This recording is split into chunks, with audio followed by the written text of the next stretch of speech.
Sumpah ini pengalaman terburuk aku waktu naik kereta api. Satu bangku sama ibu-ibu copet, tapi ngecopetnya itu ketahuan banget. Bahkan ya dia masukin tangannya ke dalam tasku, padahal di situ aku ngeliat. Jadi ceritanya aku itu naik kereta api sendirian dan ternyata aku satu bangku sama ibu-ibu. Awalnya ibunya itu ramah banget, dia nanya-nanya aku. Dan sama aku juga nanya dia balik. Tapi makin lama dia itu kayak so akrab gitu sama aku. Saking akrabnya dia masukin tangannya ke dalam tas aku, padahal posisinya aku di situ belum tidur. Tiba-tiba pas aku noleh ke samping, ternyata tangannya itu udah ada di dalam tas aku. Tapi dia malah gak bergerak sama sekali buat ngeluarin tangannya itu dari tas. Malah kita itu tatap-tatapan cukup lama, sekitar 30 detik. Terus aku yang kayak heran gitu. Abis itu tasnya langsung aku tarik dan dia malah bilang kalau dia suka sama tas aku. Seolah mengalihkan perhatian, dia langsung tanya aku beli di mana. Padahal jelas-jelas aku lihat tangannya itu masuk ke dalam tas. Kalau memang suka kan bisa di bagian luarnya aja dipegang. Karena gak mau pikiran buruk, mungkin si ibunya ada kelainan, ya udah aku langsung jawab aja. Anehnya dia malah tanya ini isi tasnya muat apa aja.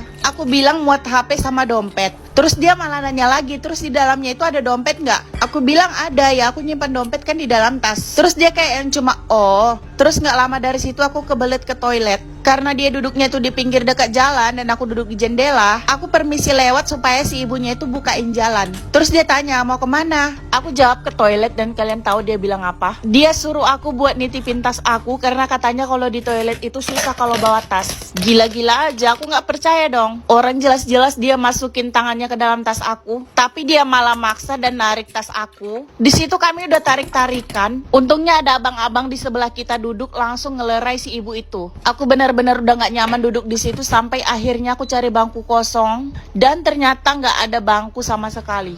Akhirnya aku balik duduk dan pegang tasku kuat-kuat. Mungkin karena teknik copet dia nggak berhasil, akhirnya dia nyiapin strategi lain. Dia malah curhat ke aku dan minta duit. Sambil nangis dia bilang kalau dia itu dibuang sama majikannya. Dan dia dianterin ke kereta api itu cuma bawa uang 10.000 tok. Padahal dia bilang untuk ke rumah dia itu masih butuh 5 hari lagi naik transportasi lain. Dan dia nggak punya makanan buat dimakan sepanjang perjalanan. Bahkan uang untuk ongkos dia aja tuh nggak ada. Aku nggak tahu yang diomongin dia itu benar atau enggak. Yang pasti aku kasih dia sedikit aja supaya dia bisa beli makanan. Tapi keselnya dia malah nggak bersyukur. Dia bilang uang itu cuma cukup untuk makan, nggak cukup untuk ongkos dia. Jadi aku bilang ke ibunya kalau aku cuma bisa bantu untuk makan doang, untuk ongkos aku nggak bisa. Terus dia maksa dan bilang pasti ada. Coba lihat dulu di dalam tas kamu. Sambil dia narik-narik tas aku lagi. Sumpah kesel banget. Sepanjang jalan sampai ke stasiun pemberhentian, di situ aku nggak berhenti megang tas aku kuat-kuat. Dan anehnya sesampai di stasiun, dia berhenti karena tujuannya sama kayak aku dan dia bakalan lanjut lagi naik bus. Dan ternyata pas aku lihat di stasiun, dia masih merengek-rengek minta uang ke orang lain sambil nunjuk-nunjuk ke arah aku. Aku heran dong kenapa dia nunjuk ke arah aku. Tiba-tiba aja orang yang diajak ngobrol itu nunjuk ke arah security. Terus karena aku masih duduk sambil nunggu jemputan,